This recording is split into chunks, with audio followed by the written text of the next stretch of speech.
Planteabas la necesidad de una convergencia y retomo también una idea anterior y agrego hacia un nuevo paradigma sobre la policía, una reconceptualización de las policías.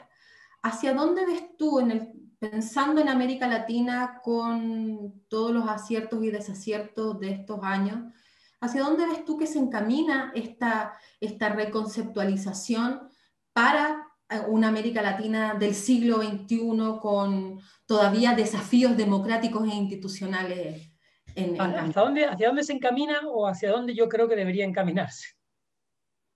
Usted diríjanos. Porque yo creo que lo que ocurre hoy en día es la modernización de las policías. Eso sí, es un hecho, yo creo. Hay una incorporación de tecnologías, hay un mayor nivel educativo de los policías que están entrando en comparación con los policías que entraban hace 30, 40 años, también porque las sociedades tienen mayores niveles de educación en general. Entonces, yo creo que sí está en curso un proceso de modernización. Pero ese proceso de modernización no es necesariamente, como decíamos antes, un proceso de democratización o de abertura de las policías. Entonces yo creo que el principal desafío de las policías en América Latina hoy es recuperar la legitimidad. En general, el ciudadano latinoamericano ve a las policías con mucha desconfianza, las considera corruptas o violentas y no se fía de las policías. No piensa que la policía está allí para protegerlo a él, ¿no? Piensa que eso también tiene que ver con la desconfianza en relación al Estado, ¿no? Los latinoamericanos somos muy desconfiados en relación al Estado. Entonces, por ejemplo, para dar un ejemplo trivial, pero cuando en muchos países vamos por la carretera y pasamos la policía, un puesto de la policía, cuando seguimos damos la luz a los que vienen de frente para que sepan que hay policía ahí atrás, para que se protejan. Porque en el fondo pensamos que la policía es nuestro enemigo, porque el Estado es nuestro enemigo, y le estamos informando a otros ciudadanos como nosotros, cuidado, que tienen la policía delante. En otros países no es así. En otras regiones del mundo donde la policía tiene una fuerte legitimidad, un ciudadano no avisa a otro de que la policía está allí, porque si está haciendo algo irregular, pues la policía tiene que impedirlo, ¿no? Entonces yo creo que tiene raíces políticas muy profundas la desconfianza que los ciudadanos latinoamericanos tienen ante el Estado en general. Pero específicamente las policías tienen una imagen muy negativa, una imagen de corrupción o de violencia o de ambas. Y las encuestas muestran que en muchos países las policías están en los últimos lugares de evaluación institucional. Y una de las razones de la militarización que nosotros vemos en América Latina de la seguridad pública es justamente que los ejércitos en general, con alguna excepción como Chile, Uruguay, pero en general los datos de las encuestas muestran que los ejércitos tienen mucha mejor imagen que las policías. Entonces, cuando la situación de inseguridad se sale del control, se llama al ejército porque se confía más en el ejército, porque se piensa que el ejército es más honesto, más serio, y eso ha pasado en México, ha pasado en América Central, está pasando en muchos países. Es un proceso bastante consistente de militarización. Y una de las raíces es la falta de legitimidad policial. Entonces yo creo que el primer desafío de cualquier policía en América Latina hoy es recuperar la legitimidad. Que la gente los vea como una fuerza que está allí para protegerlos y que confíen en ellos. Eso mejorará la relación, por supuesto, mejorará la satisfacción profesional de los policías y también mejorará la eficacia, porque la gente le contará a la policía lo que pasa y la policía no vive sin información. Y quien le tiene que dar la información es la ciudadanía. Entonces, si la ciudadanía no confía en la policía, tenemos un serio problema de ineficacia, con seguridad. Por mejor que sea el aparato de inteligencia de la policía, si las personas no colaboran, es imposible que la policía pueda saber lo que ocurre en el terreno. Entonces yo diría que ese es no digo que esté pasando, creo que es un proceso lento y difícil, pero el principal desafío es recuperar la legitimidad. Tú hacías mención a que estas iniciativas de policía comunitaria en buena medida han apuntado hacia la recuperación de la legitimidad y que probablemente allí es donde hayan tenido algún éxito marginal, tal vez en algunos casos mejores que otros.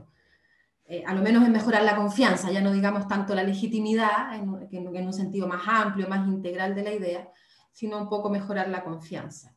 Pero esos han parecido más bien programas aislados y casi anecdóticos en algunos casos, desde Villanueva en Guatemala a fines de los años 90 hasta los experimentos más recientes en Perú o en otros países.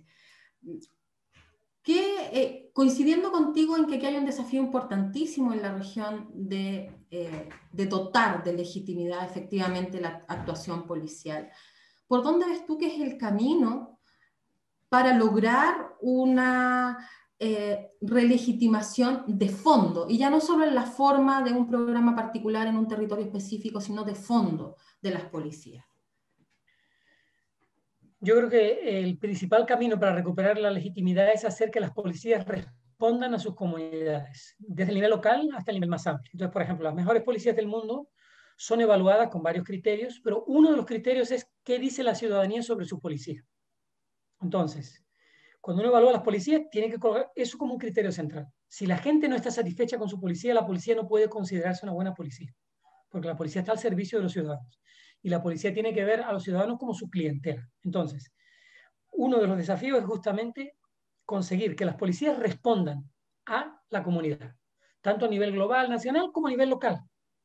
Entonces, una de las iniciativas que estamos promoviendo en África del Sur, por ejemplo, es justamente esa, ¿no? Y en otros países de Asia, cómo conseguir que la comunidad local evalúe a su estación de policía o su comisaría de policía, y que esa comisaría de policía entonces responda a esa evaluación, que se sienta afectada por esa evaluación. Yo creo que eso es un elemento fundamental. Otro elemento fundamental, hay que controlar los niveles de corrupción y hay que controlar los niveles de abuso.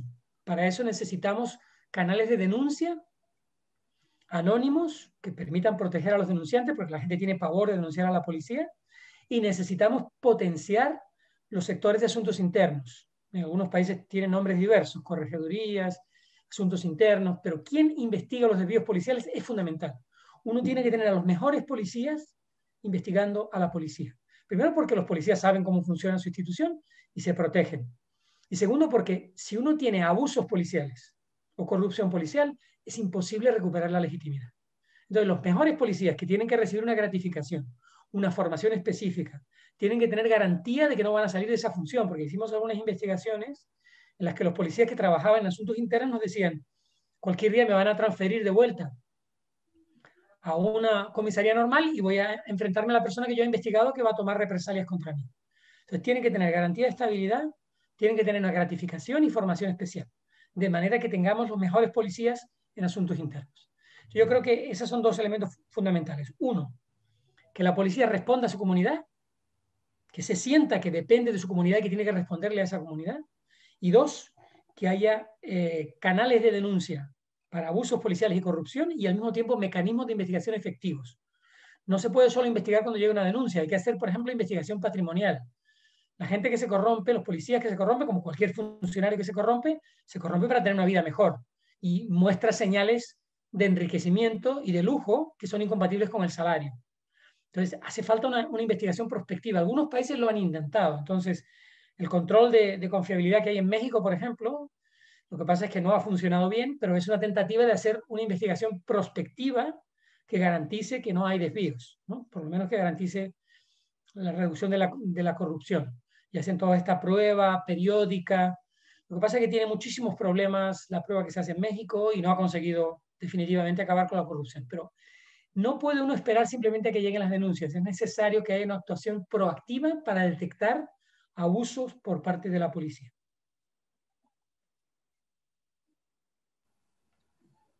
Sobre un tema muy cercano, Ludmila Ribeiro nos planteaba en otra de nuestras cápsulas, parte de este seminario, la importancia de los procesos de convocatoria y selección respecto de cuáles son los parámetros éticos, por ejemplo, con los que llegan los postulantes a las instituciones policiales.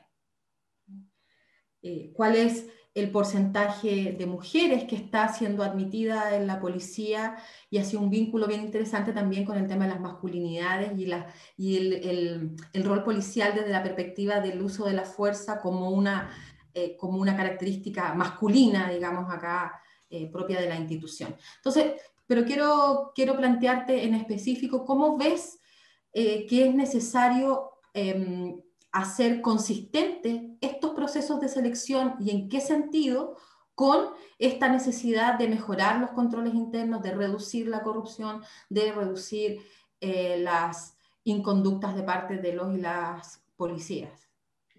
Sí, definitivamente hay que mejorar la selección y el entrenamiento, que en general es bastante limitado, y hay que exigir mayores requisitos de entrada, no solo éticos, que son mucho más difíciles de exigir, sino, por ejemplo, de cualificación. Lo ideal es tener policías que no tengan 18 años cuando entren, que tengan una edad un poquito más avanzada, algo de experiencia, que hayan estudiado en alguna medida, que hayan tenido estudios universitarios, pero para eso hay que remunerar a la policía de acuerdo con esa cualificación. Entonces, como nuestro modelo policial históricamente ha sido un modelo militarizado, de soldado, policía como soldado, y en muchos países se llama soldado al miembro de la policía, eso significa que tiene baja cualificación, una edad bastante temprana, y que su función es básicamente obedecer lo que se le ordena. Entonces, ese modelo militar del soldado es muy pernicioso para la función de seguridad pública, que necesita profesionales más cualificados, que tengan autonomía, que puedan decidir.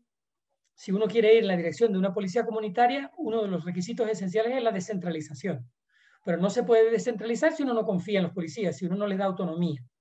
Entonces, para eso necesitamos pagar mejor, reclutar con mayores requisitos y, evidentemente, controlar mejor a los policías y también tener un entrenamiento mejor. Y ahí entra la cuestión que tú señalabas de cuál es el ethos policial, ¿no? ¿Por qué entra la gente en la policía? Muchos entran en la policía por una cuestión de sentirse poderosos, porque ya en algunos estudios nos decían de los que eran más violentos cuando eran jóvenes, algunos se convirtieron en criminales, otros en policías, ¿no? Y que expresaron ese deseo del poder a través de la integración o a una institución criminal, o sea, a un grupo criminal o a una institución policial. Cuando el policía llega a la policía ya tiene una visión, un imaginario muy determinado sobre lo que es ser policía. Entonces, lo que la academia le puede aportar va a ser construido encima de esas creencias básicas que él ya trae. Y luego, cuando sale de la academia, lo primero que le van a decir cuando llega a la comisaría es: olvídese. Eso en todos los países es así. Olvídese de lo que ha aprendido en la academia, ahora le vamos a enseñar a ser policía. De manera que la enseñanza formal en la policía está bastante subestimada y tiene un impacto relativamente menor por eso, porque la enseñanza informal, la socialización informal que se produce en el trabajo es más importante en general que la socialización que se produce en la enseñanza formal. Y porque también la persona que entra en la policía ya hay un proceso de autoselección, no es cualquiera que va a la policía. Si pagamos mal también, hacemos que el que vaya a la policía muchas veces sea porque no tiene otra opción mejor. Si pagamos bien y lo convertimos en una profesión de alto estatus, será mucho más posible que contemos con mejores profesionales. Pero para eso tenemos que ir en la dirección contraria de lo que los gobiernos en general acaban pregonando, que es: voy a aumentar el número de policías. La mayor parte de los gobiernos enfrentan crisis de seguridad diciendo: voy a comprar más vehículos, más armas y voy a contratar más policías. En Brasil ha sido un fenómeno claro a lo largo de la historia que depende del ciclo económico. Evidentemente, cuando el ciclo económico es desfavorable no hay dinero para contratar, pero cuando el ciclo económico es favorable se amplían las policías, porque todo el mundo piensa que hacen falta más policías. Entonces, si tenemos un policía que gana bien, no podremos tener tantos policías. Tenemos que aceptar que necesitaremos menos policías. Pero, por ejemplo, podremos exigir que ese policía se dedique integralmente al servicio policial. Y no como en varios países ocurre hoy, que el policía trabaja en la policía 8 horas y luego trabaja 16 en la seguridad privada. Hace otro trabajo de seguridad que es privado y que no es público, y lo hace gracias al hecho de que es policía, lo cual le facilita un arma, un distintivo, un prestigio y contactos para ser contratado. Entonces, es muy importante que exijamos más para entrar a la policía, que formemos mejor, que haya promociones internas, concursos. Las mejores policías también se caracterizan por lo siguiente: los procesos de selección. Entra todo el mundo en el mismo nivel y luego hay procesos de selección interna con exámenes, cursos, etcétera, para poder subir a los escalones inferiores. En nuestras policías, que son de raíz militar, tenemos por un lado soldados, ¿no? Y por otro lado oficiales. Y el soldado jamás va a llegar a un puesto de dirección y por tanto tampoco se siente identificado con los altos escalones de la institución. Entonces tenemos que tener entrada única, promociones internas por mérito, no por antigüedad, que son características de organizaciones militares, mayores exigencias en la entrada. Una cosa que planteamos, por ejemplo, en Río fue: no podíamos exigir formación universitaria porque no pagábamos conforme a ese requisito, pero se propuso que en el concurso para entrar contaran puntos de haber cursado algún curso en la universidad, que eso contara algún tipo de punto para que tuvieran ventaja las personas que tuvieran la formación. Otro problema de la formación policial es el énfasis que se le da a la educación física, en muchos casos.